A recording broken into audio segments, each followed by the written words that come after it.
Welcome to my channel.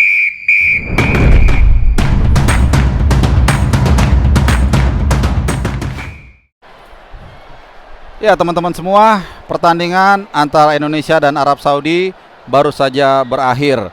Indonesia kali ini harus mengakui ketangguhan dari Green Falcons dengan skor 3-2. Pertandingan yang tentunya sebenarnya berjalan cukup menarik, sangat menegangkan dan juga seru. Sayang memang hasilnya tidak menguntungkan untuk tim nasional Indonesia. Pada babak round 4 di kualifikasi Piala Dunia kali ini memang ada dua anak tangga yang harus kita lalui. Dan anak tangga pertama kita memang gagal, tapi perjuangan Garuda untuk bisa terbang tinggi dan menembus langit Amerika Serikat, Kanada dan juga Meksiko pada gelaran Piala Dunia tahun depan belum berakhir. Walaupun tentunya perjuangan dari Garuda untuk bisa lolos ke Piala Dunia untuk pertama kalinya semakin berat, tapi semangat itu gue yakin belum luntur. Pada pertandingan yang berlangsung di King Abdullah Sport City Stadium, diawali dengan gegap gempita di mana Indonesia sempat unggul lebih dulu melalui Sandy Walsh. Namun kemudian berturut-turut harus kemudian dibobol, disamakan, kemudian juga ada penalti 2-1 dan di babak kedua kita kembali lagi kebobol menjadi 3-1 sebelum ada gol yang mempersempit atau memperkecil kedudukan lagi-lagi melalui tendangan penalti yang diciptakan oleh Kevin Dix setelah salah satu pemain Arab Saudi tertangkap VAR, terjadi handsball di kotak penalti. Pertandingan yang patut untuk kita ulas secara jernih dan juga objektif, karena di pertandingan kedua nanti menghadapi Irak tanggal 11 di tempat yang sama, memasuki tanggal 12 sudah di waktu Indonesia Barat, tidak boleh ada yang salah. Margin of error tidak perlu lagi disajikan, karena disitulah nafas terakhir Garuda akan diuji. Nah teman-teman semua, pertandingan tadi memang berjalan cukup smooth di awal-awal, tapi kemudian ada beberapa mekanisme yang tidak berjalan, yang kemudian berhasil dieksploitasi dengan baik oleh pasukan Herve Renard.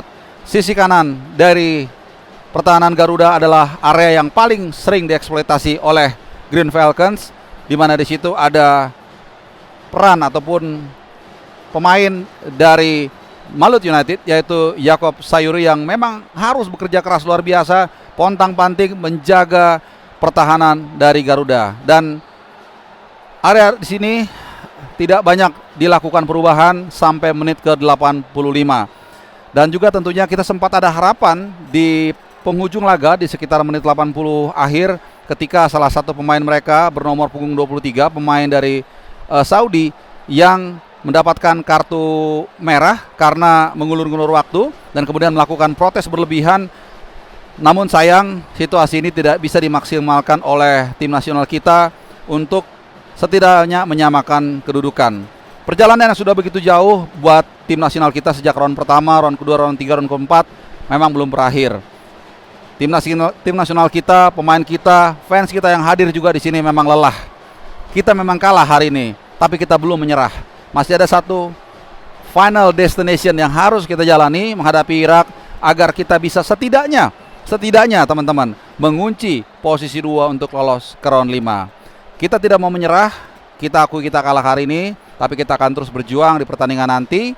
Semangat itu mudah-mudahan masih ada, semangat yang dihadirkan oleh fans yang sangat luar biasa hadir di King Abdullah Sport City, memberikan banyak sekali boosting moral buat perjuangan dari pasukan Patrick Kluivert. Meskipun tentunya kita juga harus mengkritisi beberapa area yang tadi terlihat dieksploitasi dengan maksimal oleh pasukan Herve Renard.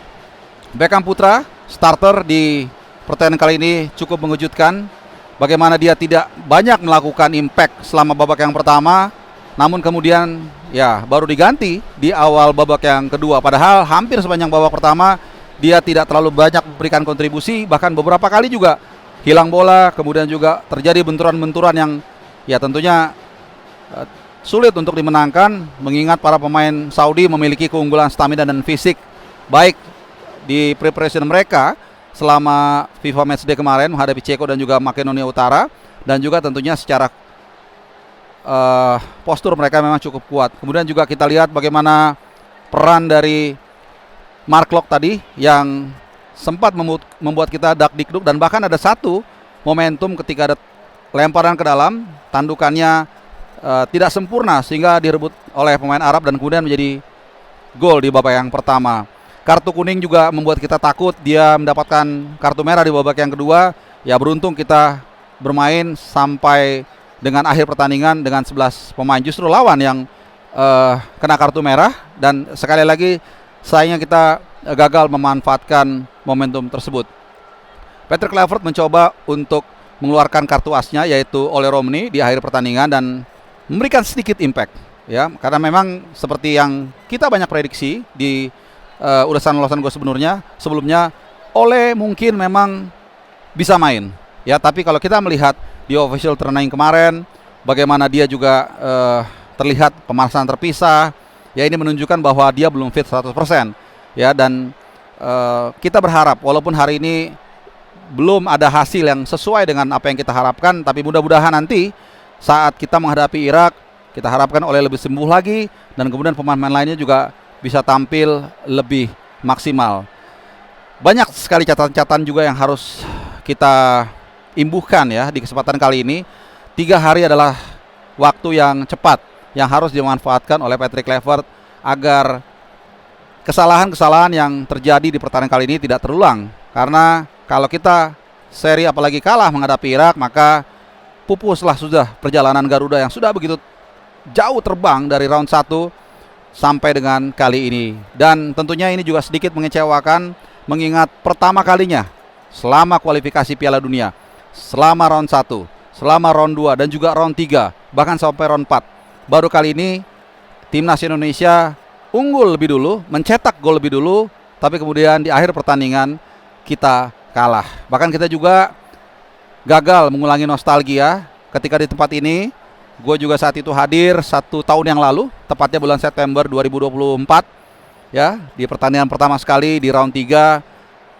Kita berhasil saat itu membawa 1 poin pertama di round 3 sepanjang sejarah kita. Bahkan kita saat itu lebih dulu unggul melalui deflected dari Sandy Walsh, hasil tembakan dari Raka Mangun. Ya, walaupun kemudian ada gol juga yang tidak sengaja dari Calvin Verdong, on goal, tapi kemudian 1 poin itu adalah modal mental bagi Indonesia untuk bisa melangkah lebih jauh dan akhirnya lolos ke round 4. Pada kesempatan ini gue juga ingin memberikan apresiasi untuk fans tim nasional Indonesia yang hadir di sini. Jadi bukan hanya timnas, bukan hanya kepelatihan yang berjuang, tapi juga fans yang gue harus berikan apresiasi. Sempat ketahan tadi teman-teman di luar. Ya, gue juga terus terang tidak tahu apa yang terjadi, tapi mereka tetap fight, berjuang, ya, against all odds, melawan semua ketidakmungkinan, melawan semua halangan tembok. Mereka tetap berjuang masuk ke dalam dan mereka berhasil di menjelang kick off, ya, serbuan ataupun invasi dari fans timnas hadir di sini. Dan sekali lagi gue berikan hormat yang paling tinggi buat fans Indonesia dimanapun kalian berada, baik yang ada di stadion, baik yang ada di Indonesia, baik yang ada di luar negeri, yang terus memberikan support, memberikan dukungan dan juga memberikan doa. Teman-teman semua, jangan patah semangat. Sekali lagi, kita kalah tapi kita bukan menyerah. Tetap semangat, tetap dukung Garuda, dan kita akan tunggu tanggal 11 nanti atau 12 waktu Indonesia.